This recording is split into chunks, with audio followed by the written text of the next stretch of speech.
This is the beam detector, as before I told you, the 24 volt here to here.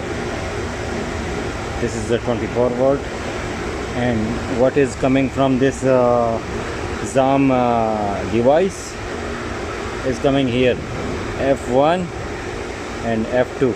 See, these two wire, F1 should be positive, F2 should be negative, because there is also positive and negative. And this deep switch.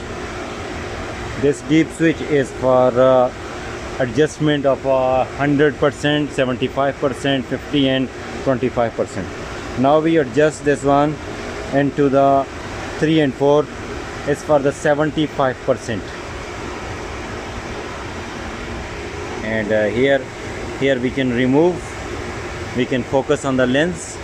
Here one is for the vertical, one is for the horizontal, so we can adjust that one here. This is the this is the emitter, and